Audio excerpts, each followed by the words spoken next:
Today, I just want to share with you a brief reminder on an important act of worship that is related to Ramadan, something that we sometimes overlook or we neglect. And that, my brothers and sisters, is the importance of dua. So, when we think about Ramadan, what comes to mind? We think about fasting, we think about Taraweeh, Suhoor, Iftar, Laylatul Qadr, I'tikaf, Subhanallah, all these beautiful acts of worship. But sometimes we forget, we genuinely forget that Ramadan is also the month of dua. It is a month when duas are answered, and wallahi, they are answered often in miraculous ways. And there are several hadiths, authentic narrations that we can draw from to make this conclusion. Number one, that famous hadith where the Prophet ﷺ stated that when Ramadan comes, the doors of Allah's mercy are open and the doors of Jahannam are closed. Now, some of the commentators, the scholars, they have stated that when Rasulullah ﷺ said that the doors of Allah's mercy are open, this means that our du'as are answered.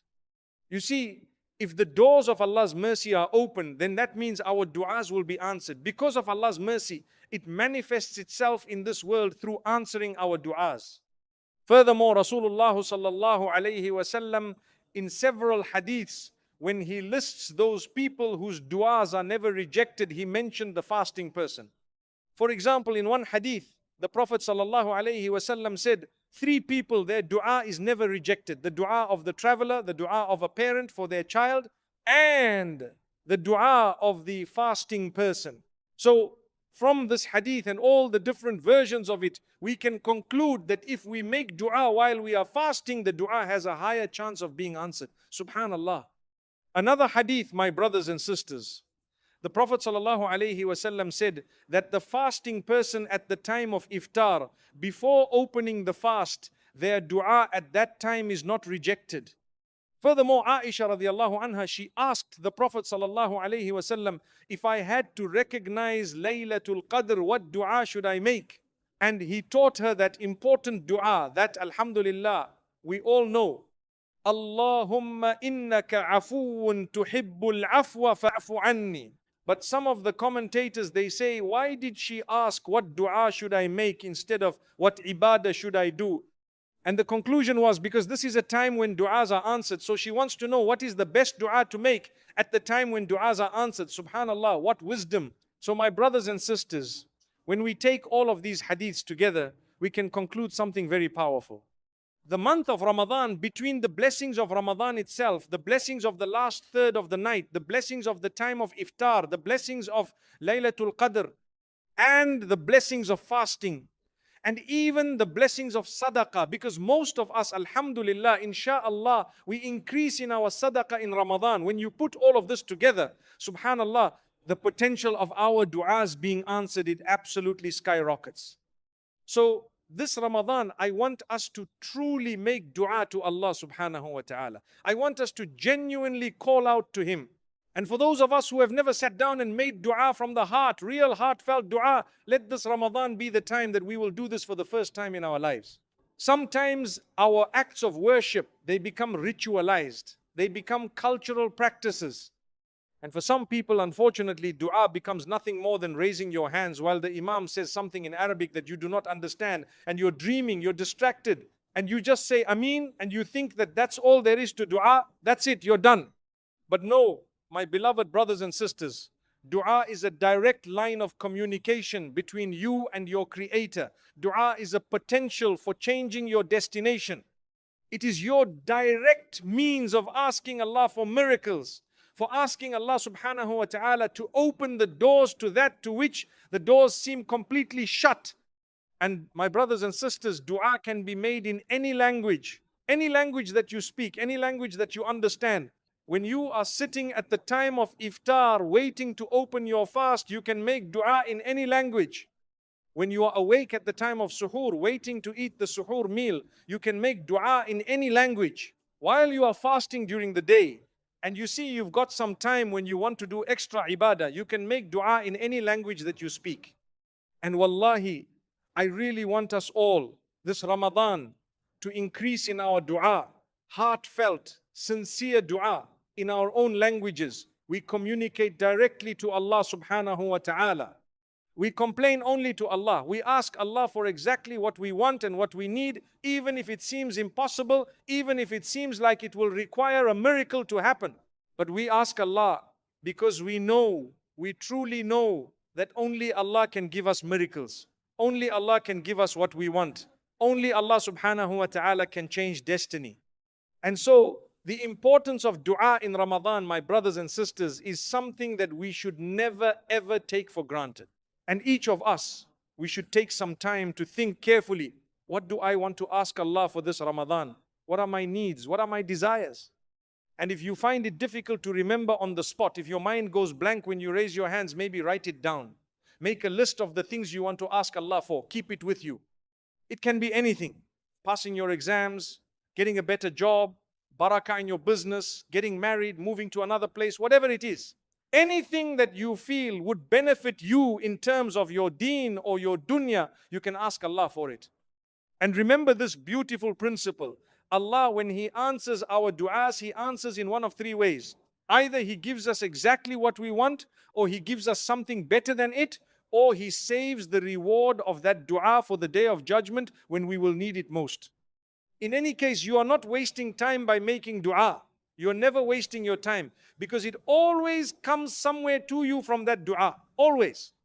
Now, I want us very briefly to go over the etiquette and manners of du'a, so that the chances of our du'as being answered are increased even more. And these etiquette and manners, they're not compulsory. You don't have to do it. Your du'a is still valid without them. But the more you do, the more of the etiquette and manners you follow and implement, the higher the chance of that du'a being answered. Subhanallah. So, from the etiquette and manners of du'a is to be in a state of wudu and to face the qibla, to be in a state of purity, to have made your ablution and to be facing the qibla. Again, you don't have to do it. You can make dua at any time, in any state. You can be lying in bed in the middle of the night and you can just make dua to Allah right there. But from the beautiful etiquettes is to make wudu and then to face the qibla and to raise your hands. To raise your hands is from the sunnah of the Prophet sallallahu alaihi wasallam and from the etiquettes of dua. And yes, you can make dua without raising your hands. That's perfectly fine. But again, the more etiquette you do, the more you follow these beautiful manners, the more the chances of it being answered. From the etiquette of dua, my brothers and sisters, is that you begin with the hamd and salawat. You begin by praising Allah subhanahu wa ta'ala and sending salawat, blessings and peace upon Rasulullah sallallahu alayhi wasallam.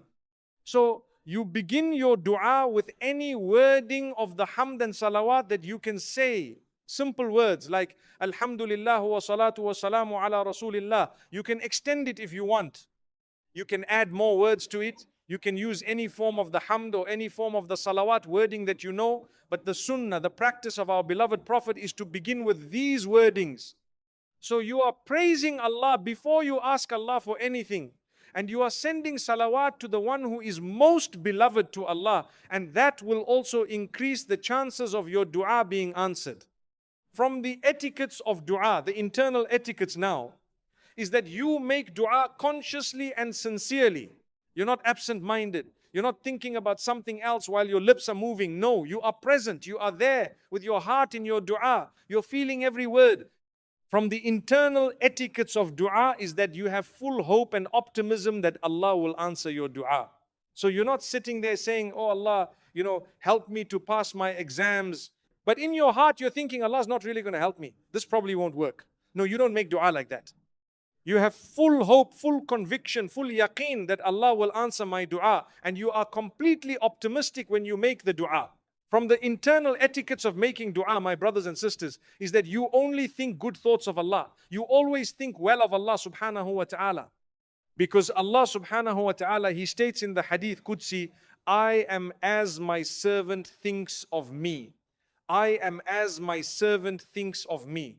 Subhanallah, what a powerful statement. So if you are making dua, thinking the worst of Allah, thinking negatively, your dua is not going to be answered in the way you want it. But if you are making dua, thinking the best of Allah, expecting the best from Him, then insha'Allah you will get what you asked for.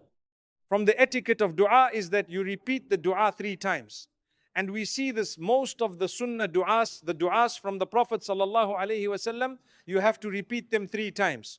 So even if you're making your own dua, your personal dua in your own language, you repeat it 3 times. So instead of just saying once, oh Allah, help me pass my exams, you say it 3 times. You ask once, you ask twice, you ask a third time. From the etiquettes of dua, my brothers and sisters, is that you link it to the names of Allah that directly match what you're asking for. And to do this, you have to learn the names and attributes of Allah subhanahu wa ta'ala. And how many of us have actually studied the names of Allah? How many of us have taught our children the beautiful names of Allah? It's really important. Wallahi, it's so important that we know who Allah is and that we call upon Him by the appropriate name for whatever we are asking for. So if you're asking for an increase in rizq, in your provision, you call upon Ar-Razzaq, the one who provides. If you're asking for forgiveness, you call upon At-Tawwab, the acceptor of repentance. If you ask Him for mercy, you call upon Ar-Rahman, the perfectly merciful, the most compassionate.